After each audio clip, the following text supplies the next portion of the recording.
পুরা হয় না। আর মরিচ যতক্ষণে টালে কিন্তু মরিচ কিন্তু টালা হয়, কিন্তু টালতে টালতে কিন্তু মরিচ কিন্তু সর্বক্ষণ কিন্তু পুরা লেগে থাকে। দেখবেন যখন মরিচটা যখন বেশি পুরা হয় সেই মরিচটা কিন্তু এটা কি লাগে, তিতকুটি লাগে, সেই মরিচের মধ্যে কিন্তু ঝাল লাগে না। আমাদের এই সংসারময় যে আমার এই দেহ প্রভু দান করেছে মায়া সংসারের মাঝে আমরা যে এসেছি, কিন্তু এই সংসারময় নরক জ্বালার মধ্যেও কিন্তু আমাদের এই দেহখানে কি হয়ে যায়, নিত্য নিত্য টালা হয়ে যায়। সেই দেহ কিন্তু আর টালা হয়, জ্বালা লাগে না, এমনিতে টালা হয়ে যায়। এই জন্য বলছে একমাত্র পূর্ণ গোবিন্দ কীর্তন। তাই এই জন্য প্রভু লিখছে, খাইতে শুইতে যথায় কথায় নাম লয়, দেশ কাল নিয় নাই সর্বসিদ্ধি হয়। প্রভু আমাদের জন্য এবার নামের বিধান দিয়েছে, কিন্তু আর কোন যুগে প্রভু এত সুন্দর বিধান দান করে নাই। কোন যুগ করছে নি? সত্যযুগ ছিল যজ্ঞ, ত্রেতা যুগে ভোগ। বলছে সত্যযুগে একমাত্র ছিল কি,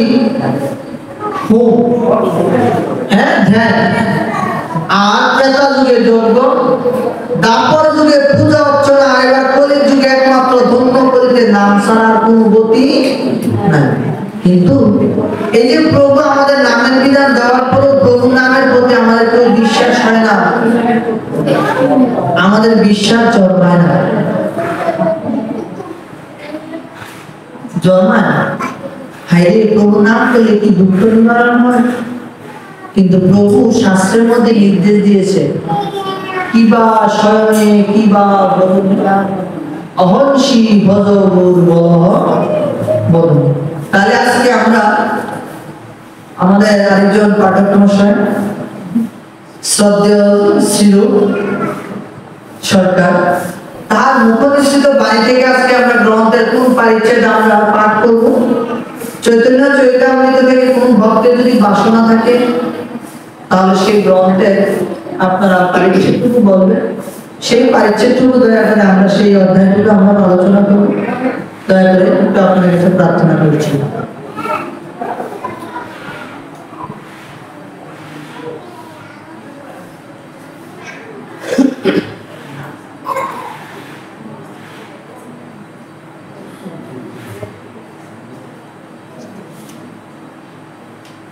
ভক্তদের কি মনে হয়, আপনাদের কি কোনো পরিচিত শোনার বাসনা আছে? যেহেতু আজকে 4 তারিখ, 5 তারিখে আমার মা জগৎ জননী তিনি দেহত্যাগ করে আমাদের এই মায়াটুকু ফাঁকি দিয়ে তিনি চলে গেছেন। প্রভু আছেন, হয়তো আমরা মায়ের চোখের কারণে দেখি না, আবার কোনো কোনো ভক্ত দেখতে পায়। প্রভুর সেই অলৌকিক লীলা, অলৌকিক রূপ একমাত্র ভক্তই দেখতে পায়। তবু আপনাদের চিচরণে এটাই মিনতি করব, আমাদের পাঠক বিষয় যে এতক্ষণ বললেন যে নামের যে মাহিত্য, নামের যে দায়িকা শক্তি, আসলে আমাদের হইল কি আমরা নামের প্রতি সেই একনিষ্ঠ বিশ্বাস নেই। আজকে আমার দয়াল শ্রী অশ্বিনী কুমার গোস্বামী এবং নগেন্দ্র কুমার গোস্বামী তিনি যে জগতে নামের মালা নিয়ে আসছেন, এত সহজ সরল ভজন দিয়েছেন, তার কোন যুগে দেয়। এই জন্য এইবার কলিযুগের মতো ভাগ্যবান আর কেউ না। কিন্তু এই হেন মনুষ্যজনক পেয়েও যদি এইবার মানুষ মুক্তি লাভ করতে না পারে, তাই আর কোনো কামেও পাবে না। তা কেন?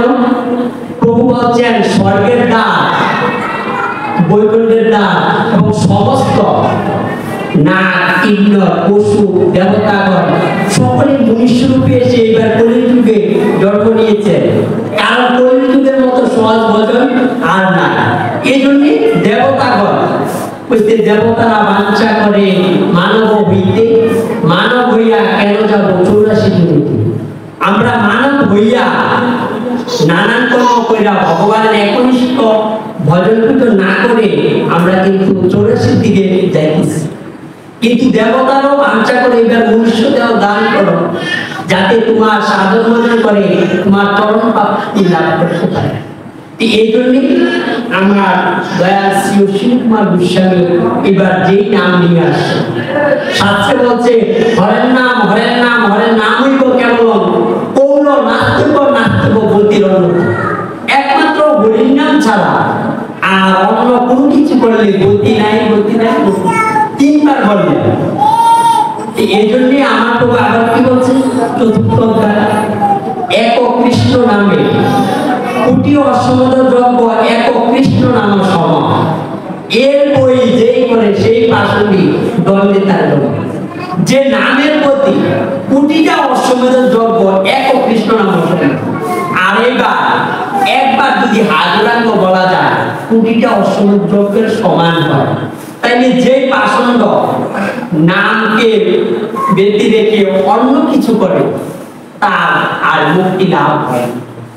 এই জন্যে আপনারা শুধু আপনাদের ছেলে মেয়ে জানাই হোক একমাত্র নামের প্রতি গাঢ় ভক্তি করে। এবং দেখেন আজকে যে সাধু গুরু বৈষ্ণব এত এত মত সৃষ্টি হইতেছে, আসলে যদি যুগের শাস্ত্র গ্রন্থ যুগের বেদ সম্বন্ধে জানত, যেমন দাদা বন্দনাতে বলছে যদু দ্বৈতন ব্রহ্ম উপনিষদ তদুপাস্য তনুবা। এবার যত যদু বেদ আছে, সামবেদ আছে, অথর্ববেদ আছে, সকল বেদের উপাস্যটা কি? চৈতন্যাকাং ককট মধুরাং তদন্তম চৈক্য মাত্তম রাধা কৃষ্ণ ভাবতী সুবললিতম নবী কৃষ্ণ স্বরূপ। এবার সাক্ষাৎ কৃষ্ণ চৈতন্য মহাপ্রভু। আমরা অন্তলীলা একাদশ পরিচ্ছেদে হরিদাস নির্যাস পাঠ করলে দেখতে পাই জয় গৌর দেহ কৃষ্ণ স্বয়ং ভগবান। বরেন্দ্র মহাপ্রভুই স্বয়ং ভগবান, সাক্ষাৎ কৃষ্ণ। কিন্তু আমরা সাক্ষাৎ কৃষ্ণ ক্রিয়া নীলা কৃষ্ণ ভজন করি, এতে কিন্তু আমাদের সাধন ভজন হইতেছে না, আত্মমুক্তি ঘটতেছে। হয়তো উদ্ধার হইব এই জন্মটা পাল্টে আবার পুনরায় জন্মগ্রহণ করতে হবে, কিন্তু আত্মমুক্তি হইত না, কেউ প্রভুর চরণ সান্নিধ্য লাভ করতে পারত না যতদিন পর্যন্ত। দেখেন গীতাতে কি বলছে, মময়ে দিব্য জন্ম কর্মাচ যুবেদি তত্ত্ব তত্ত্ব দেই পুনর্জন্মী নৈর্মান্তিক স্বার্থ। হে অর্জুন, আমি যে নতুন জন্ম নিয়ে কি কর্ম করি, যতদিন পর্যন্ত জীব না চিনবে না বুঝবে কোন কালে আমাকে পাওয়া সম্ভব না। আর যারা চিন্না যাই না ভজন করে তত্ত্ব দেই পুনর্জন্মী নৈর্মান্তিক স্বার্থ। যে যাই না ভজন করে তারা পুনরায় জন্মগ্রহণ করিতে পারে না। তাই কি সুন্দর দৃষ্টান্ত, কিন্তু আমরা কিন্তু এগুলো উপলব্ধি করতেছি। এই জন্য বলছে নিত্য হইতে লীলা প্রাপ্তি, নিত্য লীলা। আসলে নিত্য আর লীলা কিন্তু এক না। নিত্য হলো আমার সাক্ষাতে প্রভু আসছে, আমাদেরকে বিধিবিধান দিচ্ছে কিভাবে কি করলে তাহাকে সহজে পাওয়া যাবে সেই জিনিসটা জানা। কিন্তু পূর্বে প্রভু কি না করে গেছেন সাক্ষাৎকে এসে প্রভু যে সহজ বদল। আমার গৌর সুন্দর বলছেন হাতে করো গৃহকর্ম মুখে বলো হরি, অনায়াসে দিবে তুমি গবেষণা পাবে। তাইলে সেই নামটা দয়াল শ্রী অশ্বিনী কুমার গোস্বামী তিনি নিজে স্বয়ং প্রাণগণ নিত্যানন্দ বলে না করে এমন দয়াল হবে আর কেমন। তিনি এই জগতের মাঝে গৌর সুন্দর যে এবার যুগের অবতার, তাকে যে ভজন পূজন না করলে জীব পাইত। এজন্য আপনার মতবাদের মধ্যে দেখেন যে অদ্বৈত মহাপ্রভু গৌরাঙ্গ সুন্দরকে তিল তুলসী দিয়ে এই ধরাধামে আনছেন, তাহার থেকে অসংখ্য মতের সৃষ্টি হইল, কিন্তু তাহার মতটা সার হইল না, তাহার মত অসার্থক হয়ে গেল। তাইলে অদ্বৈত মহাপ্রভু 3 তত্ত্বের মধ্যে এক তত্ত্ব, তাহার থেকে যত মত সৃষ্টি হয়েছে তাহাই যদি বাদ যায়, আর অন্যেরা যারা হইছে কেহ তো আশ্চর্য আকায়, কেহ তো স্বতন্ত্র সমত কল্পনা করে দৈব পরতন্ত্র নিজে নিজে কল্পনা করে মত সৃষ্টি করতেছে, আসলে মত। এই জন্য শাস্ত্রে বলছে অচ্যুতানন্দের যেই মত সেই মতই সার, আর যত মত আছে সব সারকার। তুইলে আমরা যে আজকে সনাতন ধর্ম 144 মত হয়ে গেলাম, আসলে কি প্রভু পাওয়া যাবে? পাওয়া যাবে না। এই জন্য চতুর্থ অধ্যায় বলছে স্বয়ং যেই কালে স্বয়ং ভগবান অবতরে আর যত অবতার তাকে আসেনি। আমরা তো এই শাস্ত্রের নিরুক্তই জানলাম না। আসলে যে যত বড়ই শাস্ত্রবিজ্ঞ পণ্ডিত যাই, প্রভু বলছে চৈতন্য রহিত দেওয়া শুষ্ক কাষ্ঠ সম, জীবিতই মৃত সে বইলে দণ্ডে তার জন্ম। কিবা গৃহী বলছে, কিবা পণ্ডিত, কিবা গৃহী, কিবা জ্যোতি, চৈতন্য বিমুখ যে তার এই। আসলে পণ্ডিত হইলে কাজ হবে, জ্যোতি হইলে কাজ হবে, কিছুই তো হইলে কাজ হবে, একমাত্র ভক্ত হইলে কাজ হবে। আর শাস্ত্রের সেই মূল তত্ত্ব জেনে, যেমন স্বয়ং ভগবান যেই কালে অবতরে আর যত অবতার তাতে আসি মিল, তাইলে গ্রন্থকর্তা আমাদেরকে কি দেখেন? যেই কালে স্বয়ং ভগবান অবতর হয়েছে কৃষ্ণ, আর পিছনের যত মৎস্য অবতার, কুর্ম অবতার, যুগ বর্ণান্তর যত আছে সকল অবতার কৃষ্ণ অঙ্গে আসি এক অঙ্গ পূর্ণ ভগবান শ্রীকৃষ্ণ। সেই কৃষ্ণ অবতীর্ণ চৈতন্য ঈশ্বর, আবার কলির যুগে তিনি। তাইলে আমরা যে মতভেদ করতেছি, এতে কি সাধারণ বচনের হানি হইতেছে না? হানি হইতেছে, যুগের ঈশ্বরকে চিনতেছে। তবু যদি সকল জীবে একমাত্র চৈতন্যগত প্রাণ হইবে, চৈতন্য চরিতামৃত, শ্রীমদ ভাগবত গীতাকে বলছে জ্ঞানশাস্ত্র, আর চৈতন্য চরিতামৃত হচ্ছে রসশাস্ত্র। যদি চৈতন্য চরিতামৃতের মধ্যে আসতে পারত, কারণ চৈতন্য চরিতামৃত গীতা শাস্ত্র, শ্রীমদ ভাগবত, মহাভারত, রামায়ণ, চরিত্র শাস্ত্র, আদালত সকলকে যে ভক্তির যে মূল সার, প্রভুকে কি করলে পাওয়া যাবে, সকল কিছু আইনা কৃষ্ণদাস কবিরাজ বিষয় একসাথে সম্মিলিত করে এই গ্রন্থ। এই জন্য কইছে ভাগবতের যত ভক্তি সিদ্ধান্তের সার লিখিয়াতে নিহাজারি করিয়া ভাগবত ভালো শাস্ত্র, যত শাস্ত্র গ্রন্থ আছে সকল শাস্ত্রের নিগুণ রসটা প্রভুইবা কলির যুগে চৈতন্য গ্রন্থে এনে দিয়ে গেছে। তাইলে আমরা যদি চৈতন্য চরিতামৃত পাঠ করি, কইছে চৈতন্য চরিত হয় অমৃতের সিন্ধু, কর্ণ মন ক্ষিপ্ত হয় যার এক বিন্দু। এবার এক বিন্দু যার চৈতন্যগত, চৈতন্যের চরণে মন ভক্তি দিতে পারছে, একটু বিশ্বাস হচ্ছে, তার আর অবসিন্ধু পার হতে কোনো দায় দেখবে। তাই দাদায় সপ্তদশ পরিচয় পাঠ করবেন, আপনারা দয়া করে শ্রবণ করবেন, এক মন এক বিশ্বাস। আসলে এবার কলির যুগে যদি কলির যুগের যে গ্রন্থ চৈতন্য চরিতামৃত পাঠ করেন, একজন ভক্ত আমাদের থেকে ডাইভার্ট হচ্ছে। কিন্তু এই শাস্ত্রগ্রন্থ না জানার কারণে আজকে যে অতর্কিত হচ্ছে, দয়া করে আপনার চিত্র নিয়ে সকলে শ্রীপাদ পদ্মে অনন্তপুর দণ্ডবোধ থেকে চৈতন্য চরিতামৃতের সপ্তদশ পরিচ্ছেদ আদি নিলে। আমরা তো জানি যারা অশ্বিনী এবং নবেন্দ্র কুমার গোস্বামী যাহাকে কৃপা করেছেন তাহারাই নাকি উদ্ধার হবে, আর নাকি কেউ উদ্ধার হবে না। আমার পাগলা বলছিল যে আমার পাগলা যাকে কানে শুনতেছে তারে জন্ম শুইত না, কিন্তু অশ্বিনী পাগলা এমনও কথা বলে, এমনও বাক্য বলে গেছিলেন, বলছে সাধুর বিছনা যদি 9 বছর যদি শুয়ে থাকে, যদি প্রভুর কর্ম যদি না করে, তাহলে তার সাধু বলা যায় না। কিন্তু আমরা সকলেই তো সাধু হই, সকলেই মহন্ত হই, অনেকে জ্ঞানী, অনেকে তপস্বী, অনেকে যশস্বীও হই। কিন্তু আমরা তপস্বী, যশস্বী, জ্ঞানী হইও ভগবানকে আমরা কি করি? আমরা চিনি না, অনেকে জানি না, অনেকে অনেক জ্ঞানী, অনেকে আমরা ভগবানকে পাবো, আমরা এই বিষয় থেকে কৃপা নিয়েছি, কিন্তু গুরুর দায় দিয়ে কেউ কিন্তু হারাইতে পারে না, কিন্তু কর্মগুণে এবং ভক্তি গুণে কিন্তু ভগবানকে লাভ করা যায়। কিন্তু দেখেন এই যে আজকে আদিলীলার সপ্তদশ পরিচ্ছেদ দেওয়ার অর্থ হইল যে গৌরাঙ্গ মহাপ্রভু কাজীকেও উদ্ধার করলেন। কাজী কিন্তু মুসলিম জবন, কিন্তু প্রভুর কাছে কিন্তু সমজ্ঞান বেদক জ্ঞান কোনো কিছুই নাই। বেদক জ্ঞান বলছে কোনো কিছু নাই, প্রভু তাকে সমজ্ঞানে তাকে মুক্তি দান করছে। আমার অশ্বিনী কুমার গোস্বামী এবং নরেন্দ্র কুমার গোস্বামী তারা যে জগতে প্রেম দিয়েছেন, শাস্ত্রীয় যুক্ত প্রেম দিয়েছেন, শাস্ত্রীয় সিদ্ধান্ত কর্ম দেখাইছেন। হ্যাঁ, বলতে শাস্ত্রের মধ্যে যে কর্মটা প্রভু দান করছে এই কর্মটাই আমার পাগলা কি করছে জগতের মাঝে বিতরণ করছে। দেখেন আমরা যারা প্রসাদ নিতে যাই, হ্যাঁ প্রসাদ নিতে গেলে ছোটটিও কিন্তু একসাথে এক সারিতে বসে প্রসাদ নিই। কেউ বলতে পারবে যে বাবা তোমার এখনো সময় হয় তুমি এখন উঠো উঠো। কেউ আজ পর্যন্ত আমার গুরু ভাইয়েরা কেউ বলছে যে বাবা তোমার এখনো সময় হয়েছে না, তুমি উঠে যাও, তোমার এখনো প্রয়োজন হচ্ছে না।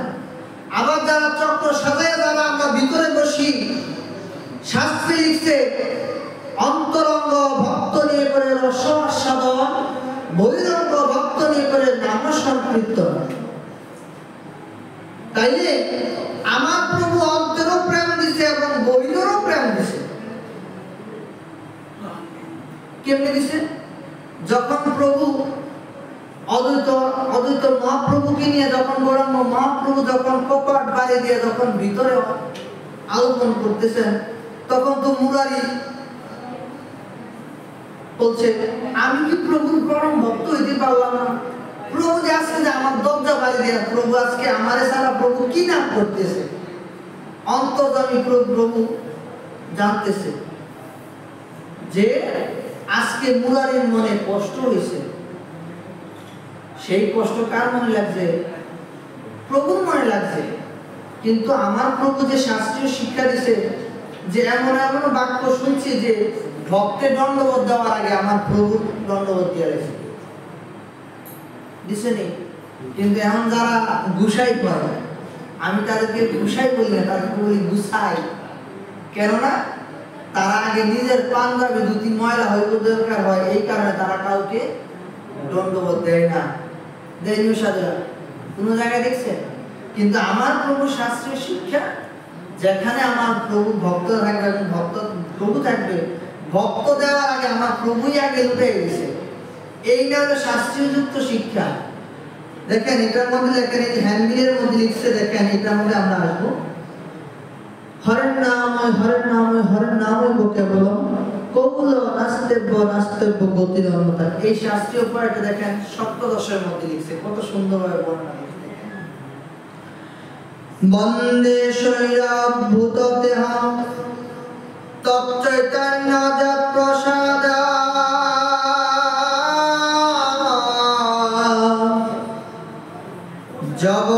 জগন্নাথময়ানন্তে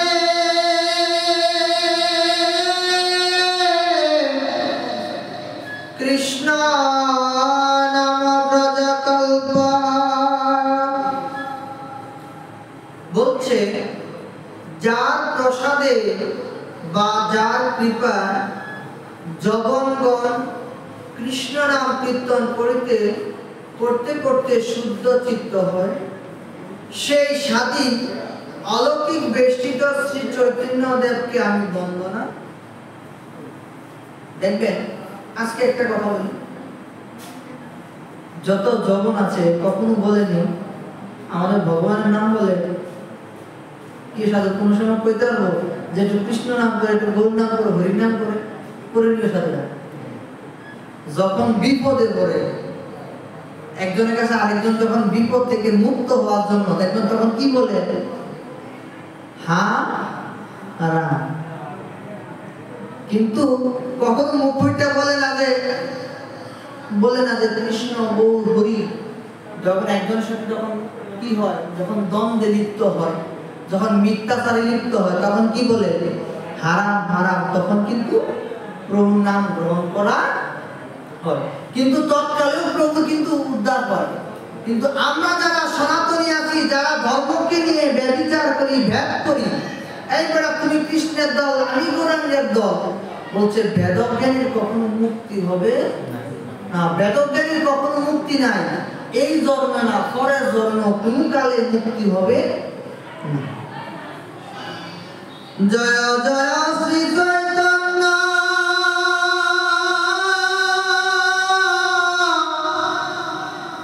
জয় নিত্যানন্দ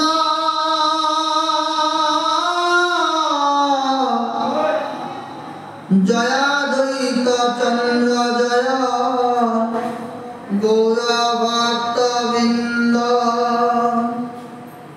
কৈশোর লীলা সূত্র করিল গণ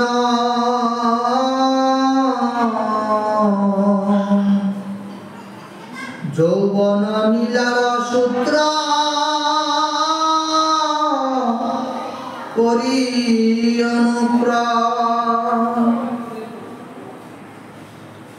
এখানে বলছে শ্রী গৌরাঙ্গ যৌবনকালে বিদ্যা সৌন্দর্য সুন্দর বেশ খ্যাতি যশাদি বিষয় উপভোগ নিত্য কীর্তন এবং প্রেম নাম প্রদানের দ্বারা ক্রীড়া করেন এবং শুভপ্রাপ্ত হন। আমি আজকে একটু কথা বলি। আজকে আমার জগৎজননী মাতা আছেন, আমরা কিছু কিছু ভক্ত আছি, যেমন একটা পুকুর, যখন একটা পুকুরের মধ্যে ঢিল মারা হয় তখন দেখবেন পুকুরের জলটা পুরাটা কিন্তু ঢেউ খেলে। আমাদের কিছু গুরু ভাই আছে যারা প্রভু নিত্য কীর্তন কখনো পছন্দ করে না। এই কারণে বলি, আমার এক গুরু ভাই আছে সিঙ্গাপুরে মনে থাকেন, ওনার কথা আমার অনেক সময় ভালো লাগে, আমার অনেক সময় ওনার কথাতে আমার একটু কষ্ট হয়। কেন হয় জানেন? যদি প্রভু যদি শাস্ত্রীয় গুণাকে যদি এই যে এখানে কি বলছে, আমরা শাস্ত্রীয় যুক্ত দেখবেন, আমার প্রভু নামটা কিন্তু আমরা জগতের মাঝে বিলাই না। আমরা অনেক সময় প্রাণ গৌরাঙ্গ নিত্যানন্দ এই কথাটা আমাদের বলতে একটু তিরস্কার লাগে, নিন্দা হয় বা একটু নিজের কাছে লজ্জা বোধ হয়। কিন্তু দেখবেন যারা ঈশ্বরে যারা আছেন তারা পাগলের মতো মাঠে ঘাটে কি করে নাম করে এবং উন্মাদ হয়ে প্রভুর নাম মতো নৃত্য করে। একভাবে প্রভুর নাম প্রচার হইতেছে তো, হচ্ছে তো, কিন্তু নৃত্য করে কীর্তনও করে। তার মধ্যে বলছে এইবার তুমি নিত্য কীর্তন করো, তুমি নিত্য প্রয়োজন না। আমাদের মাঝে জগৎকে বুঝাইতে হইলে নিত্যর দরকার আছে, কীর্তনও দরকার আছে, আবার শাস্ত্র গ্রন্থরও দরকার আছে। এই জন্য বলছে শশীরাঙ্গিনা রাঘব ভবনে নিত্যানন্দের নর্তনে। তাহলে নিত্যানন্দ যদি নর্তনে যদি না করতো তাহলে আমাদের প্রেমে কখনো তো আনন্দই হইতো না, আমার তো নিরানন্দেই থাকতাম। এই জন্য বলছে প্রভু নিত্যন, এই জন্য বলছে নিত্যানন্দ যাও তুমি নগরে নগরে পায়ে নুপুর দিয়া তুমি আমার নাম বিলাও। তাহলে প্রভুর নাম যদি বিলাতে যদি না যেত তাহলে জগতে আমরা এত সুন্দর নাম পাইতাম, কখনো পাইতাম না। যৌবন প্রবেশে অঙ্গে অঙ্গ বিভূষণ দিব্য বস্ত্র দিব্য বেশ মাল্য চন্দন। দেখবেন যৌবন বয়সে কিন্তু যখন শরীরে শক্তি থাকে আপনি 5 কিলো দৌড়াইতে পারবেন, যখন বুড়া হইবেন বৃদ্ধ হইবেন তখন লাঠি ছাড়া চলা যায় না। এজন্য বলছে প্রথম বয়সে ভজলে কৃষ্ণ আসে রসে, মধ্যম বয়সে ভজলে কৃষ্ণ আসে কি বা না আসে, শেষ বয়সে ভজে শুধু জমে তারাসে। কেমনে বলছে? প্রথম যখন বাল্য হয় তখন দেখবেন আপনার ছেলেকে মেয়েকে যখন শিক্ষা দিবেন, বাবু হস্তকালীতে নাম করো, প্রভু নাম করো, নাম করো, তখন তার মধ্যে হিংসা নিন্দা নাই। তখন আপনি যাকে যা কিছু শিক্ষা দিলেন সে তাই কিছু কি করবে, শিখবে। এবার মধ্যম বয়সে আমরা যারা আছি আমাদের কি সংসারময় তিতাব জ্বালা। আমরা যারা বিয়ে করছি, যাদের ছেলে মেয়ে হয়েছে, বলছে 2 পাও যথা ইচ্ছা তথা যাও, বলছে 4 পাও, এরপর কি বলে ওইটা আমার আর মনে নাই, বলছে 4 পাও হইতে গেলে তখন ছেলে বলে বাবা তুমি কই যাও, গিন্নি বলবে কই গো, খরচার ব্যাগটা নিয়ে যাও, 2 কেজি আলু আনতে গো, পটল আনতে গো, ঝিঙ্গা আনতে গো, না আনলে খাওয়া জুটবে না। আবার বলছে কর্ম না করলে, পকেটে টাকা না থাকলে হরিগুণও আসে না। পকেটে যদি টাকা না থাকে হরিনাম হয় না। এই জন্য বলছে পেটে যখন খাবার থাকে হরিনামও ভালো লাগে, পেটে যখন খাবার কমে যায় হরিনামও টাওয়াটা অসুয়ালে, তখন হরিনামও ভালো লাগে না। এবার বলছে শেষ বয়সে বোঝে শুধু জমে তাসে। শেষ বয়স তখন যখন শেষ বয়স হয়, টাকা পয়সা যখন দিতে পারবেন না, আপনাকে আপনার ছেলে মেয়ে ততটুকু আপনাকে ভালোবাসবে না। যতক্ষণ দিতে পারবেন ততক্ষণ আপনাকে সকলেই ভালোবাসবে। আর যখন আপনার যখন এই জন্য দেখবেন যখন বৃদ্ধকালে যখন দাঁত পড়ে যায়, একটু হাসির কথা বলি, যখন দাঁত পড়ে যায় তখন দেখবেন হরিবল করতে গেলে আয়ারা ফুটবল, কি জন্য? ওই যে দাঁত যে নাই, কি না থাকার কারণে আইয়া করে কি ফুটবল। কিন্তু আমরা দাঁত থাকতে কেউ দাঁতের মর্ম বুঝি না। এই জন্য বলছে লালন গিয়েছিল সময় গেলে সাধন হবে না, দিন থাকিতে দিনের সাধন কেন করলে। আমরা সকলেই সময় থাকতে আমরা কেউ সাধন বদন করি না, যখন সময় যখন শেষ হয়ে যায় তখন গিয়ে সাধন বদনের মধ্যে গিয়ে আমরা কি করি? ব্রতী করি। বিদ্যা উদ্যত কাহার না করে গণ, সকল পণ্ডিত যিনি করে অধ্যাপন।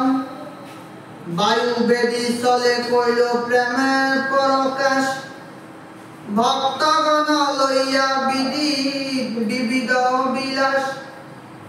তবে তো করিলা প্রভু গয়াতে গমন,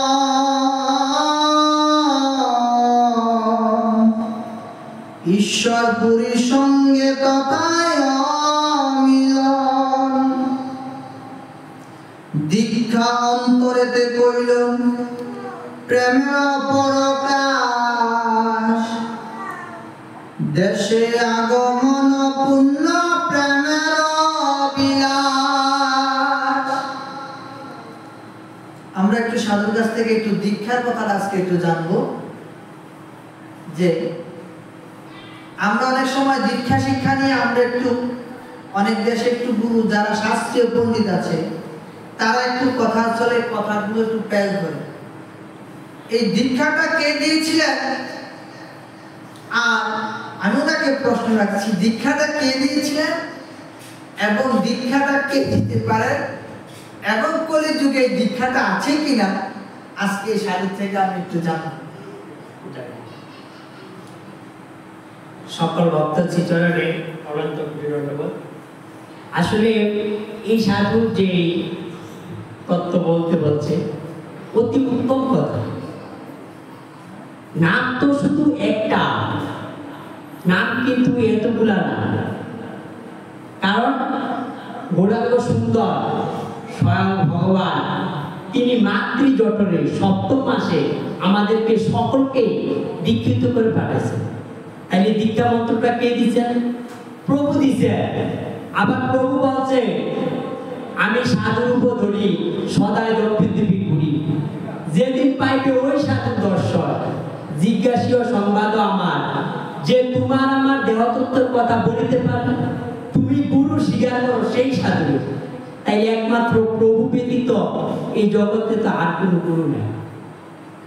আমাদের সমাজে এখন যারাই হয়েছে স্বয়ং গুরু কৃষ্ণের অধিষ্ঠান, আসলে না, কৃষ্ণের স্বরূপ তাও না, কারণ স্বয়ং ভগবান গুরু রূপন কৃষ্ণ, শাস্ত্রের প্রমাণে গুরু রূপে কৃষ্ণ কৃপা করে ভক্তগণ। আবার গুরু হন, ভক্তেরও গুরু হন। সেই ভক্তটা কি? চৈতন্যের দাস মই, চৈতন্যের দাস, চৈতন্যের দাস মই, তার দাসের দাস। একমাত্র যিনি চৈতন্যের দাস হতে পারছেন না, তিনি আবার এই জগতে কোন জীবকে যদি কৃপা করেন, তাহলে সেই জীব মুক্তি লাভ করতে পারে। আর কোন জীব যদি চৈতন্যের কৃপা লাভ করতে পারে নাই তিনি, তাহলে তার গুরু হওয়ার কোনো যোগ্যতা নেই। এই জন্য আমার প্রভু দয়াল শ্রী নগেন্দ্র কুমার গোস্বামী তিনি বলছেন, রে বৈষ্ণব ব্যতীত দীক্ষা দেওয়ার অধিকার কারণই নেই। আসলে কেবল বৈষ্ণবকে একমাত্র আমার প্রভু ব্যতীত তো আর বৈষ্ণব বুঝি না, কারণ শতগুণে বৈষ্ণব। এই শতগুণ একমাত্র আমার প্রভুর ভিতরেই বিরাজমান, আমাদের জীব মধ্যে নেই। তবু কোন জীব যদি প্রভুর চরণে একনিষ্ঠ মনোনয়ন রেখে প্রভুকে গুরু জ্ঞান করে, প্রভুকে স্বীকার করে, তিনি যদি কোনো ভক্তকে কৃপা দান করেন, তাতে মুক্তি লাভ। তাইলে এখানে স্পষ্ট বলা আছে যে একমাত্র যে ভগবান আমাদেরকে সপ্তম মাসে দীক্ষিত করে এই জাগতিক জগতে পাঠাইছেন, তাহার কাছে যদি পৌঁছা যায়, তখন প্রভু কি বলছে? পুনঃদীক্ষা। আসলে পুনঃদীক্ষা মানে পুনরায় আবার প্রভু সেটা আমাদেরকে শুধিয়ে দিয়েছে, জানিয়ে দিয়েছে যে মাতৃ জঠরে তুই আমার থেকে কৃপা পাইয়েছ, আয় তুমি পুনরায় আবার সেটা শুধিয়ে দিচ্ছে, সেটাকে পুনঃদীক্ষা বলা হয়েছে। কিন্তু দীক্ষা শিক্ষা এই কিছু বলেন। শিক্ষা তৈল এই যে আমাদেরকে আমার প্রভু যে শিক্ষাটুকু দিলেন, 3 বেলা সকাল সন্ধ্যা শুধু নাম সংকীর্তন করি, পেট ভরে ভাত খাবি আর নাম করবি, তোদের আর কিছুই করার জন্য। তাই এতে সহজ উপায় তো আর কিছু নাই। এই জাগতিক জগতে যারাই গুরু হন, শুধু আসলে গুরু বিদ্যা ব্যবসার মতো হয়ে গেছে। যে একটু শাস্ত্র অধ্যয়ন করতে পারে, যে একটু ভালো কথা বলতে পারে, সেই গুরু হয়ে যায়। আসলে না, তাহার উপায় নাই, তাহার ভক্তের উপায় নাই। আজকে দেখেন প্রকাশানন্দ সরস্বতী 60,000 12,000 সন্ন্যাসীর প্রধান বা 60,000 সন্ন্যাসীর গুরু, তবু নিজেরই দিশা ঠিক নেই, নিজেরই আত্মমুক্তির পথই ছিল না। গৌরাঙ্গ সুন্দর ভক্তদেরকে নিন্দা করার কারণে তারা ভক্তদেরকে নিন্দা করছে যে গৌরাঙ্গ মহাপ্রভু সন্ন্যাস হইয়া শুধু নাম সংকীর্তন করে, বেদান্ত পাঠ ধ্যান হলো সন্ন্যাসীর কর্ম, ইহা তারই কেন বাবুকের কর্ম। গৌরাঙ্গ মহাপ্রভু এই কথা বলছেন এবং ভক্তদেরকে তিরস্কার করছেন। সেই নিন্দা চর্চা সইতে না পারিয়া প্রভু ভক্ত দুঃখ কন্যাইতে তখন প্রকাশানন্দ সরস্বতীর গোষ্ঠী গেলেন। গিয়ে তিনি শত সূর্যের তেল করে সেই প্রকাশানন্দ সরস্বতীকে কৃপা করেন। তবু আপনারা এটা বুঝতে পারেন সহজে যে প্রকাশানন্দ সরস্বতী 12,000 সন্ন্যাসীর প্রধান, ওইও তো লাইন ঠিক নাই, শাস্ত্রের কাছেও নাই। আজকে যদি প্রভু কৃপা করে আর সেই দর্শন তিনি না দিতেন, আজন্মকাল ধর্ম পালন করলে কি আসলে আত্মমুক্তি হইতো? এটাই ৫ম অধ্যায়। প্রকাশানন্দ সরস্বতী সব শিষ্য লইয়া প্রভুর চরণে অবনত হয়েছে। প্রভু, এতদিন পর্যন্ত তোমাকে যে নিন্দা চর্চা করছি, আজকে তোমার চরণে আমি দণ্ডবত করছি। তুমি সকল অপরাধ খণ্ডিয়া আমার সকল শিষ্যগণকে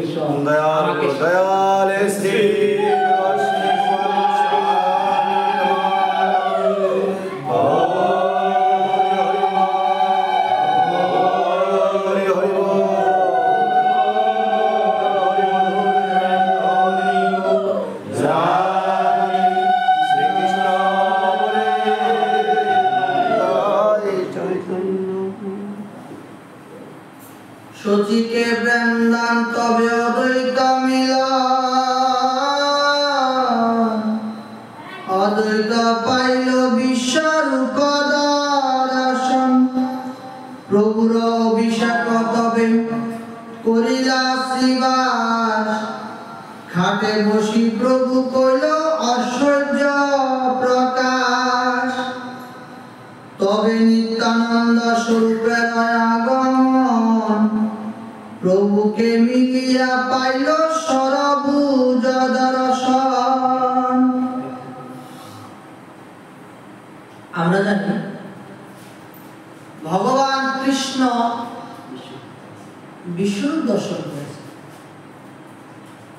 সেই বিষ্ণুটা কলির যুগে আবার কাকে দর্শন করেছে? এখানে নিত্যানন্দ মহাপ্রভু কিন্তু দর্শন পাইছে, শ্রীবাস পাইছে, অদ্বৈত মহাপ্রভু পাইছে। কিন্তু দেখেন, এই যে আমরা অনেক সময় বলি যে দাপর যুগে হ্যাঁ না, দাপর যুগে যিনি ছিলেন অর্জুন, কিন্তু তার বলছে প্রভু তুমি আমার রথের সারথি নও, তুমি আমার দেহের সারথি হও। তাই এই যে আমরা সকলেই দেওয়াখানি নিয়ে বড়াই করি, আমি এত বড়, এত সুঠাম, এত সুন্দর, কিন্তু এই দেহের মালিক তো, এই দেহের মালিক কিন্তু একটা খাঁচা, পাখি। এটা যে কোনো জায়গায় পড়ে থাকতে পারে, আমার যে কোনো জায়গায় সেটাকে প্রচার করতে পারে, সেটা কোনো গ্যারান্টি নেই। কিন্তু গীতা শাস্ত্রে বলছে, হে অর্জুন, এই আত্মাকে কখনো কাটা যায় না, আত্মায় কখনো ভিজানো যায় না, আত্মায় কখনো অগ্নিতে দাহ করা যায় না, আত্মা অবিনশ্বর। এই জন্য বলছে তোমরা আত্মার জন্য, যার যার জন্য, যার যার প্রাণের জন্য সকলেই সাধন ভজন করো। এই জন্য বলছে প্রাণ। কার প্রাণ? এই প্রাণটা যেটা আমার প্রভু, প্রভু ব্যতীত আর কেউ দিতে পারছে? এই জন্য শাস্ত্রে লিখছে চক্ষু দান দিল যে জন্মে জন্মে প্রভু সে। তাহলে এই যে প্রভু তো আমার এই দিব্য চক্ষু দিছে, এই জন্য দেখেন এই যে প্রাণ গৌরাঙ্গ নিত্যানন্দ। প্রাণ হলো আমার হলো এই পঞ্চভূতাত্মা দেহের উপরে এলো প্রাণ, আর গৌরাঙ্গ যিনি এই জগতের, যিনি জগৎ স্বামী, তিনি ছাড়া আর কেউ নাই, তিনি ছাড়া আর কেউ হচ্ছে না। আর নিত্যানন্দ হইল স্বরূপ বলরাম, যেই বলরাম দাপর যুগে প্রেম দিছে, কম দিছে, কিন্তু এবার কলি যুগে এসে তিনি নিত্যানন্দ হইয়া তিনি জগতে দাঁড়ে দাঁড়িয়ে কিন্তু প্রেম দান করছে। এই জন্য বলছে দন্ত্রে তিন ধরি আমারে তিনি আলো ভজগ হরি। তাহলে এবার প্রভুর এই যে এই মুখ দ্বারা কিনতে হয়, বলছে আমি দ্রব্যের কাঙ্গাল নই, আমি কিসের কাঙ্গাল? আমি ভক্তির কাঙ্গাল। তাহলে এই জন্য বলছে প্রভুর ভক্তি ছাড়া প্রভুর এবার পাওয়া সম্ভব না। প্রথমে সরবুজ তারে দেখাইল ঈশ্বর, শঙ্খ চক্র গদা পদ্ম শঙ্খ বেণুধর, তবে চতুর্ভুজ হইলা তিন অঙ্গ চক্র, দুই হস্তে বেণু বাজায় দুইয়ে শঙ্খ চক্র, তবে তো ত্রিভুজ কেবল বংশীর বদন, শ্যামায়ঙ্গ পিত বস্ত্র বজেন্দ্র নন্দন। আমরা রামায়ণের মধ্যে, আমরা যারা রামায়ণের মধ্যে গেলে আমরা বলি রনে যেও না রে ভাইরে, রনে যেও না, আজিকারে রনে গেলে ভাইরে প্রাণে বাঁচবা না। বলছে রনে যেও না রে ভাইরে, তুমি মম কাছে থাকো, মধুর বচনে তুমি আমায় দাদা বলে ডাকো। আবার বলছে ও ভাইরে রনে যেও না রে ভাইরে, তুরে করি মানা, আজিকারে রনে গেলে প্রাণে বাঁচবা না। বলছে রনে যেও না রে ভাইরে, তুমি মম কাছে থাকো, মধুর বচনে তুমি আমায় দাদা বলে। বলছে রনে যেও না রে ভাইরে, তুমি মম প্রাণের আধা, তারপরেতে ছোট হয়ে তোমায় ডাকবো দাদা। আমরা এখন সকলে আমরা ভাগ করি, এই বেটা তুমি হইলা কৃষ্ণের দল, আমি হইলাম গৌরাঙ্গের দল। আমরা কি করি? দল নিয়ে পার্থক্য করি, দল নিয়ে ভেদাভেদ করি। দেখেন ভগবান বলছেন, আমার এই সাধু বলছিল ভগবান যেই কালে যেই সময় অবতরে দেবগণ গান্ধর্বগণ তাতে আসি ভগবান যেই কালে যেই সময় অবতরণ করে তাতে আসি দেবগণ গান্ধর্বগণ সকলে আসি মিলে ভগবানের সাথে মিলন করে। এই জন্য বলছে দাপরেতে, বলছে এই জন্য বলছে দাপরেতে সুখ হয়ে তোমায় ডাকবো দাদা দাদা। বলছে লক্ষণের বলছে ভাই রে তুমি আমার প্রাণের আধার, দাপরেতে সুখ হয়ে তোমায় ডাকবো দাদা। তাহলে এবার দেখেন ভগবান ভাতৃঋণ শোধ করার জন্য ভগবান কি হইলেন? ছোট হইলেন, কিন্তু ভাইয়ের কিন্তু বড় বানাইলেন, লক্ষণের কিন্তু বড় বানাইছে। ভগবান প্রতিজ্ঞা করছে যাও যাও লক্ষণ, আমি তোমার ঋণ শুধিতে, আমি তোমার দাপর যুগে আমি ছোট হব আর তুমি বড় হবে। বলছে আমি কদম নালে বৈশা থাকবো ভাইরে তুমি চড়াইও দেব, ও রনে যেও নারে ভাইরে তুলে পড়ি মানা, আজি কালে রনে গেলে ভাইরে প্রাণে বাঁচবা। কিন্তু আমরা তো লক্ষণের কথা শুনলাম, আমরা যারা ভাগবত পাঠ করি দেখবেন সেই ভরতকে ভ্রাতৃত্ব ঋণ শোধ করার জন্য ভগবান নিজে কিন্তু সুদামার বিপ্র চরণ ধৌত করাইছে, তারপরে তার ঋণ শোধ করছে। কিন্তু আমরা এখন যারা সমাজে আছি, ভগবান যে শিক্ষা দিচ্ছে বড় ভাইয়ের চরণ কিন্তু ছোট ভাই কখনো ধরে না, তাই সরব তোমার ভাই বন্ধ ভাই তুমি সরব। কিন্তু ভগবান আমাদের যে দুর্লভ শিক্ষা দিয়েছেন সেই শিক্ষা কোনো যুগে আর কোনো কালে হবে না। তবে নিত্যানন্দ গোসাইয়ের বেশ পূজা, নিত্যানন্দ বেশে কইল মুষলধারণ, তবে সতী দেখিল রামকৃষ্ণ দুই ভাই, তবে বিস্তারিতে প্রভু জগায় মাধায়। শশী কারে দেখছে? শশী দেখতে গৌরাঙ্গ সুন্দর আর নিত্যানন্দ। শশী কেন দেখলো রাম আর কৃষ্ণ? দুই ভাই কেন দেখলেন? বলছে শশীও কিন্তু অপরাধী ছিলেন। রণে যখন রামকে যখন বনে দিছিল, বলছে রাম তুই যদি আমার পুত্র হইতি রে, তোকে আমি কোন কালে তোকে আমি রণে দিতাম না।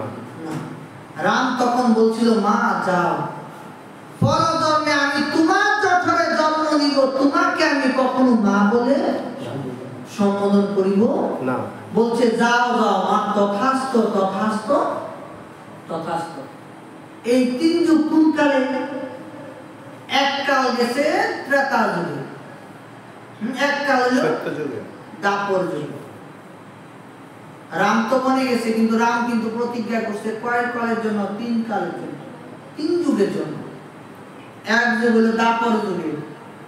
কংস কারাগারে নিজের মায়ের বকে পাথর চেপে দিয়ে রাখছিল, কিন্তু ভগবান তো অন্তর্যামী, কিন্তু তার মাকে তো সে মুক্ত করে নাই। এই জন্য বলছে কপালে লিখন না যায় খণ্ডন। এই জন্য নিজের সাধন ভজন যদি নিজে না করা যায়, ছেলে মেয়ে ভাই বন্ধু তোমাকে কেউ তোমাকে পার করবে না, কেউ পার করবে না। একমাত্র ভবকাণ্ডারী গুরু ছাড়া আর কাউকে কেউ পার করবে না। এই জন্য বলছে দ্বিতীয় জন্ম হইল কোন যুগে? কলির যুগে। শশী মাতা নিমাই নিমাই নিমাই নিমাই বলে কাঁদছে, কিন্তু নিমাইটা একটু কি করলো না, পিছের দিকে একটু ফিরাও তাকাইলো না। এই কয় যুগ? দুই যুগ। আর আরেক যুগ হইল ইন্দ্রদম্ভু রাজার দেশে 18টা পুত্র কেটে 18টা মালা হয়েছে, তবু কিন্তু ভগবান তার দুঃখ নিবারণ করছে না।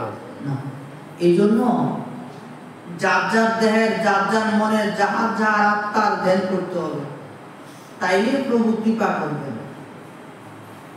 তা না ছাড়া কিন্তু গতি। আবার আমি একটু কথা বলি, আবার আমরা প্রভু যে আমাদেরকে কৃপা করছেন, খালি কৃপাই করে দিলেন, কিন্তু আমরা যদি প্রভুর কর্ম না করি তাহলে কি প্রভু আমাদের কৃপা করবেন? পশ্চিম বিষয় বলছিল বেড়া হেরাই মুদা সালেনে সালা গেছে গা, চিকন সালেনে সালা আইতাছে, দেয়া যায় সাধুর বাজারে কয়জন সাধু টিকি। এই জন্য বলছে কুটির মধ্যে কুটি যাবে শ্রীগরাঙ্গ ভজে, কোটি কোটি অধর্মের উপরে মজে। তাহলে প্রভু শিক্ষা, প্রভুর বাক্য সত্য, আমরা আছি যারা আমরাই মিথ্যা। আমরা মিথ্যা না, সকালবেলা মিথ্যা, দুপুরবেলা মিথ্যা এবং রাত্রেও মিথ্যা। সময় কি গণেছি সাধু? সময় গণে গেল। আরে প্রভুর সময় আচ্ছা,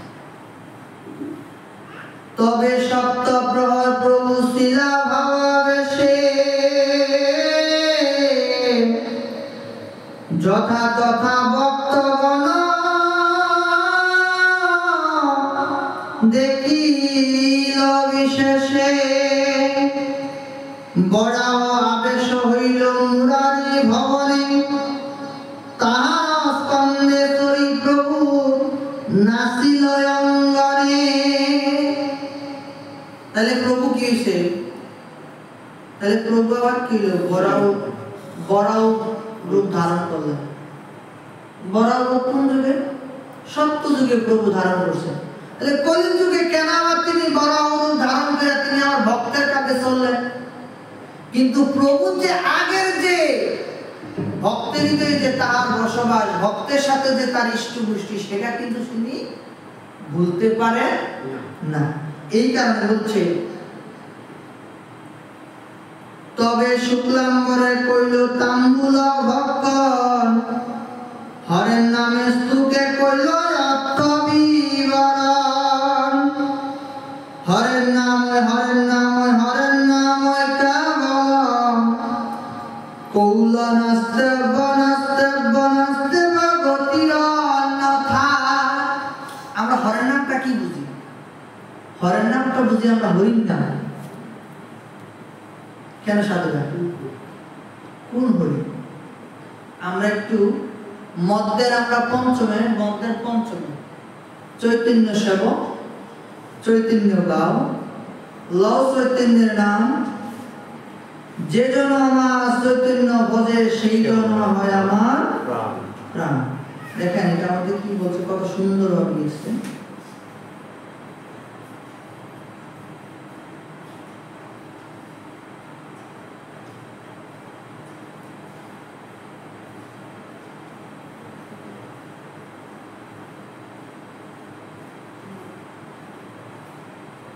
আচ্ছা, এটা আমি লিখে দিই।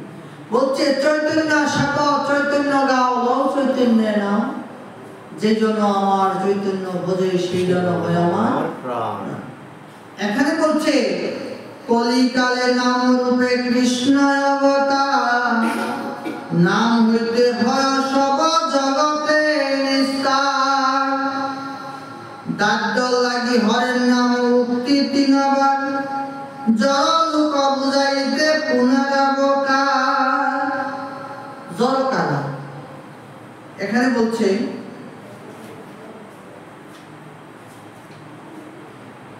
তোমরা জিয়াইতে, বলছে বৃক্ষ কাটিলে যেন কথা না বইল, শুকাইয়া মইলে যেন পানি না মাগো। একটা বৃক্ষের যখন কাইটা ফেলে তখন বৃক্ষের কিন্তু জ্ঞান থাকে না, বৃক্ষ কিন্তু কথা বলতে পারে না যে তোমরা আমার ছেদন করো না। কিন্তু আমরা যারা অভক্ত আছি, অভক্ত কারা? যারা প্রভুকে স্মরণ করে না, যারা প্রভুকে বিশ্বাস করে, যারা প্রভুকে হিংসা করে, নিন্দা করে, তারাই অভক্ত। এই জন্য বলছে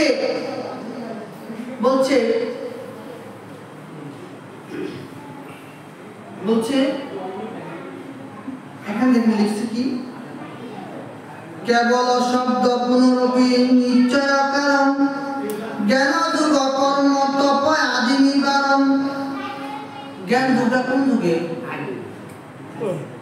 জ্ঞান যুগে, আগে যুগে জ্ঞান দান করছে। কিন্তু ভগবান শ্রীকৃষ্ণ 700 শ্লোক লেখার পরও অর্জুনের ভগবানের প্রতি বিশ্বাস হচ্ছে না, জ্ঞান হচ্ছে না। 700 শ্লোক দান করার পরেও অর্জুনের কিন্তু বিশ্বাস হয়েছে না। এই জন্য বলছে, হে অর্জুন, সর্বধর্মানাং পরিত্যাজ্যং মামেকং শরণং ভজ, অহং তাং সর্ব পাপেভ্যো মোক্ষয়িষ্যামি। তাহলে জগৎ স্বামীটাকে আমি বলছে, হে অর্জুন, তুমি আমাকে ভজন করো, আমাকে পূজন করো, আমাকে অর্চন করো, আমাকে বন্দন করো, অন্তিমকালে তুমি আমাকে পাইবে। তাহলে আমরা কি করি? আমরা সকলে বট গাছের নিচে একজন লাল বাবা যদি শালু কাপড় পরে আসে, যদি মাথার মধ্যে শালু কাপড়, পরনে শালু কাপড়, এই কত বড় বাবা আছে।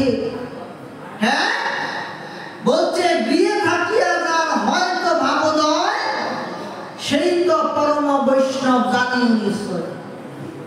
এই মাত্র কলিযুগ ধর্মকর্ম জানে, ঘরে দন্তি অরণ্য বিচারে। হ্যাঁ, প্রভু আমাকে দিছে কি বাবুরে, 5-10 মিলি দুয়ারে বসিয়া হরির নাম করশন হস্ততালি দিয়ে। তাহলে আমার প্রভুর শাস্ত্রের সাথে মিল আছে কি অনুসারী আক্রান্ত মিল আছে? এইরকম জগতে কয়টা গুরু পাওয়া যাবে?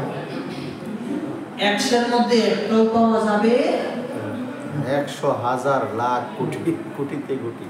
অন্যথা যে মানে তা নাহি কনিষ্ঠা, নাহি নাই এই তিনয়ে বেকার, তিন হইতে নিচ হইয়া সদা লইবে না, আপনি নিরভিমানী অন্যে দিবে মান।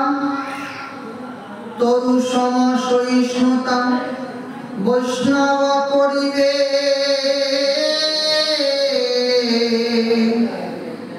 তারণ ভাষ্যন তারণে কারণ কিছু না বলিবে। দেখেন, আমি একটু ডিক্টেট বলছি। কাটিলে তরু যেন কিছু না বলয়, শুকাইয়া মইলে তরু জল না মাগয়। আমরা তো সকলে বৈষ্ণবের বাজারে আছি, কিন্তু আমরা দেখবেন অনেক সময় বৈষ্ণব হই, কিন্তু আমাদের যে আচরণ, আমরা কিন্তু অনেকে কিন্তু সহনশীলতা না। একটা কথা বলি, অনেক যারা আমরা যারা সঙ্গ করি, দেখবেন অনেক সময় শতনামটা করতে দেরি হলে অনেকজনকে আমরা হেড চাই, এই বেড়া একজনের শতনাম করতে পূজা দেবো কোন সময়, প্রসাদ দেবো কোন সময়, বাইক দেবো কোন সময়। আমরা তো সকলে আসি, সকলের দেহের যত তিতাব জ্বালা আছে সেগুলো দূর করার জন্য। প্রভুর নাম শ্রবণ করলে ভক্তি জন্মায়, ভগবানের পথ আগমন অগ্রসর। কিন্তু আমরা ওই দেহের মধ্যে অহমিকা ভাব থাকার কারণে আমরা কি করি, ওই আমরা আবার আমরা পিছনে চলে মায়াতে আবদ্ধ হয়ে যায়। অযাচিত বলছে, এই মতো বৈষ্ণবকারে কিছু না মাগিব, অযাচিত বৃত্তি কিংবা শাক ফল খাইব, সদা নাম লইব, যথা লভেতে সন্তোষ, এই তো আচার করে ভক্তি ধর্ম পুষ। আমার রশ্মি কুমার এবং নগেন্দ্র কুমার গোস্বামী কি শাস্ত্র দান করছে জগতের মাঝে, এমন শাস্ত্র আর কখনো মিলবে না। দেখেন, শাস্ত্র শিক্ষা। আমার প্রভু নৌকার মধ্যে থাকছে,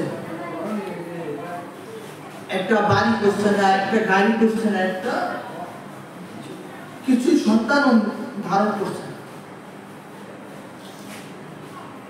আমরা শুনছি বড় মাকে বলছে মধু, আমি যারা কৃপা করতেছি তে তো আমার সন্তান, সেটা অসত্য, কিন্তু প্রভু আমাদের জন্য প্রেম মিলাইছে। কিন্তু প্রভু দেখেন, যাহা প্রভু দান করছে এই জগতে, এমন প্রেম আর কোন জন্মে হবে না।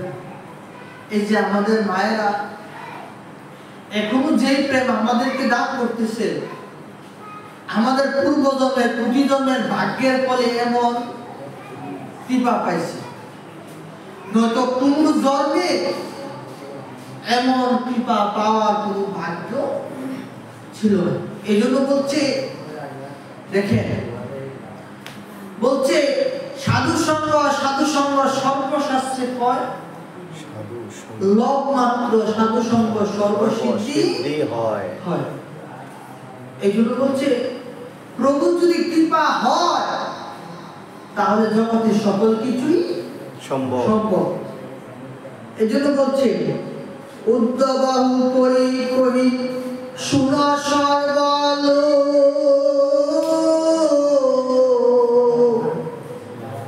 নাম সূত্রে গাথি কর কণ্ঠে শ্লুক। এবার কি বলছে প্রভু, তোমার খালি নামটা এবার কণ্ঠে তোমরা ধারণ করো। আর কি চাইছেন প্রভু? আর কিছু প্রভু চাইছে না। দেখেন, আমি একটু কথা বলি। এই জগতের যত সাধু গুরু বৈষ্ণবরা আছে, নামের প্রাধান্য দেয় কিন্তু পালন করে না। বলছে ধন্য কলিতে কোন নাম যার যোগ্য নাই, চলো গুণের ভাই, চলো নামের খেলা খেলিবারে যায়। ধন্য কলিতে কোনো যার যোগ্য নাই, এই কথাটা শুধু মুখে বলে, অন্তরে মানে না। এবং অনেক সাধু গুরু বৈষ্ণবরা আছে যে শাস্ত্রের এই সঠিক ব্যাখ্যা দিয়ে পুনরুদ্ধি কিন্তু পালন করে না। পরবর্তীতে যার যজ্ঞ হোম ব্রত সকল কিছুই করতেছে।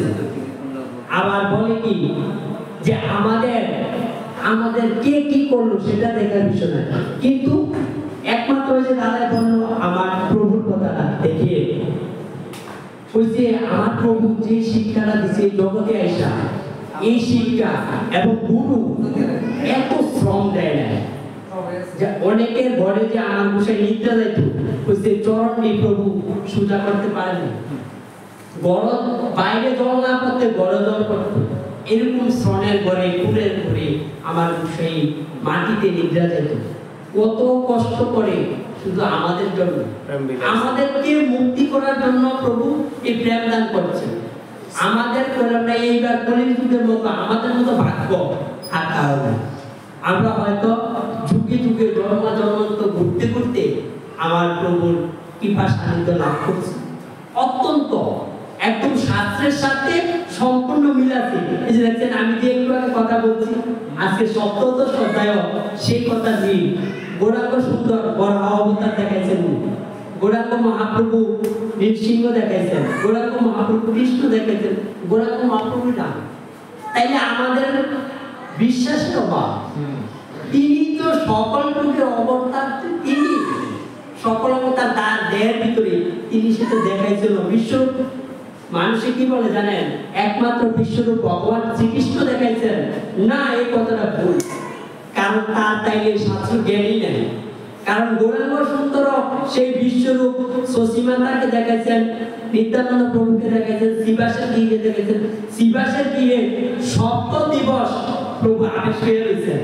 শিবাসের বলছে, শ্রীবাস তুর উচ্চ সংকীর্তনে মেলার কালে বৈকুণ্ঠ সারি আইলাম এই স্থানে। তাইলে তিনি বৈকুণ্ঠের নায়ক নেই, আসলে কি আমরা তাকে চিনছি? এখনো যারা পিছনে পড়ে রয়েছে, কি দুর্ভাগ্য। মূলত ওই যে বললাম, যদি শাস্ত্রে চৈতন্য চরিত্রে যদি মন দিত, চৈতন্য চরিত্র পাঠ করতো, একটু তো পাঠ করলাম, মুখস্থ কথা বলবে, মুখস্থ কথা কিন্তু অনেক অনেক শাস্ত্রের লগে কিন্তু করবেন মিলটা কেন? আজকে যদি শাস্ত্র দেখে দেখে এইভাবে অধ্যয়ন করতো, এক কৃষ্ণ সর্বশৈব জগত ঈশ্বর, আর যত দেবতা সেবক সে কৃষ্ণ অবতীর্ণ চৈতন্য ঈশ্বর, আর যত দেবতা আর সেবক অনুচর। এবার তাহলে কার সেবক অনুচর? চৈতন্য। বলছে কেহ মানে না, সব তার দাস, যে না মানে চৈতন্য সেই মাত্র তার নাশ। চৈতন্যের দাস মুই, চৈতন্যের দাস, চৈতন্যের দাস মুই তার দাসের দাস। তিনি একমাত্র চৈতন্য প্রভু সেই শিক্ষাটা দিয়ে গেলেন। আর যদি কোন গুরু হয় সেও চৈতন্যের দাস হইতে, যদি চৈতন্যের দাস না হয়ে যদি চৈতন্যের শিক্ষা না দেওয়া হয় তার তো কোনো কালে আত্মমুক্তি করতে হবে। এই জন্য সকলের চিত্র যত আত্মীয় স্বজন যাই আছে, আমি অনেকের সাথে কথা বলি যে প্রভুর কৃপায় 100টা কথা বলবো, 99টা কথা শাস্ত্রের মধ্যে পাবেন। আর এই যে যত বড় পাঠক দেখতেছেন কারোই কিন্তু শাস্ত্রের লোকের মিল নাই। এখন যারা এক জায়গায় একজন চৈতন্য গ্রন্থের আদির অষ্টম অধ্যায় পাঠ করতে দিছি, পাঠ করে সে বলছে দাদা আমরা তো গুরু পরম্পরা সাধন ভজন করি, আসলে শাস্ত্রে কি লেখছে, কাকে ভজন করতে হবে, যুগের ঈশ্বরকে আমরা তো দাদা বুঝলাম না, চিনলাম না। আমরা যে গুরু পরম্পরা না ধর্ম পালন করতেছি, আসলে এই যে কৃষ্ণ নামে অপরাধের বিচার করে 42 প্রকার অপরাধ মুক্ত কৃষ্ণ নাম লইতেইব, তাইলে প্রেম অঙ্কুর দান করে। আর চৈতন্য নিত্যানন্দে নাই গিয়ে সব বিচার নাম লইতে প্রেম দেয় বয়স তাহলে সহজ করছেন না প্রভু? একটা নাম কোটি, কৃষ্ণ নামে 42 প্রকার অপরাধ মুক্ত হইয়া কৃষ্ণ নাম লইলে তাহলে প্রেম অঙ্কুর কইছে বহু জন্ম করে যদি শ্রবণ কীর্তন তবু নাই পায় কৃষ্ণ পদে বলে। বহু জন্ম করলে তো পাইতো না, আপনি এক জন্ম চিন্তা করেন। আবার ওই যে দাদা বলছে কুটিতে কুটি যাবে সিগরাঙ্গ ভাবে, কুটি কুটি অদর্শিত রোগ রোগী পরে পড়ে। কুটির মধ্যে গুটি দুই একজন রোগের চিনবো, জান দুই একজন পাইবো, আর সবাই পাইবো না। এই জন্য আমাদের কি দরকার? আত্মবিশ্বাস দরকার।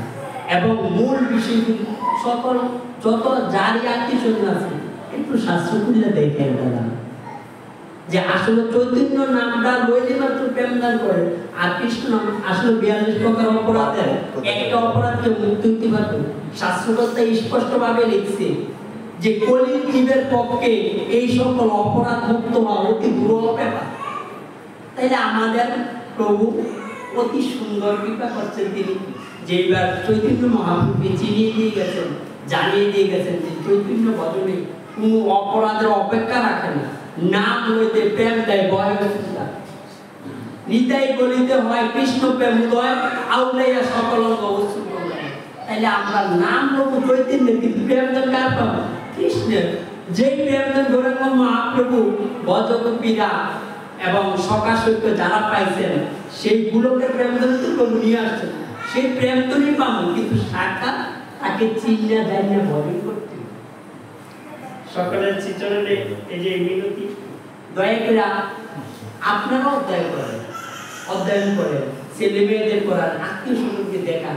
আসলে আমি দেখছি কি আমাদের গৌর ভক্ত তাকে বিয়ে দেওয়া হয়েছে অন্য সন্তান, সে বিয়ে আর আমার প্রভু ঠিক ঠিক না, আসলে না।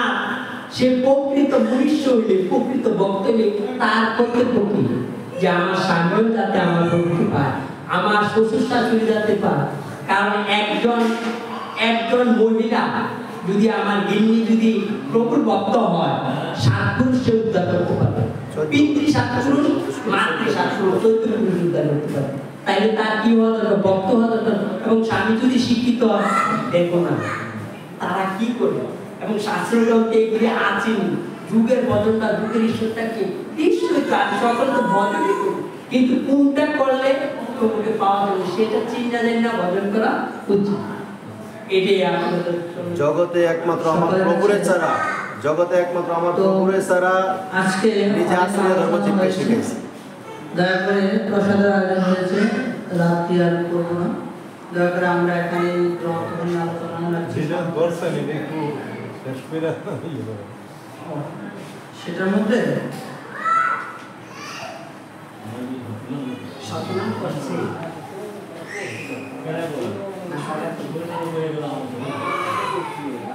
আমরা যারা কলিযুগে পঞ্চবর্ষ অশ্বমের যজ্ঞ, ঘুমের যজ্ঞ, সন্ন্যাস, এর মৎস্যের দ্বারা পিতৃশ্রাদ্ধ দেবর দ্বারা পুত্র উৎপাদন, হ্যাঁ মাংস, কলির যুগে এই পঞ্চবিধ। তাহলে এগুলো আমরা আজকে আর আলোচনা করবো, যে তরুণ সঙ্গে যখন আমার কোনো আলোচনা হবে না, সপ্তম করছে, সপ্তম পড়া শেষ। তুমি একটু এটা ভালোভাবে ব্যক্ত করে দাও।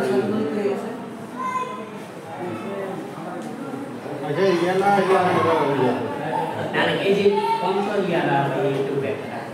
কলিকাল কিন্তু সন্ন্যাস নিষেধ, কিন্তু হাজার হাজার মানুষ সন্ন্যাস নিতেছে, কিন্তু কিন্তু অপরাধ নিতেছে। সপ্তম নিয়ে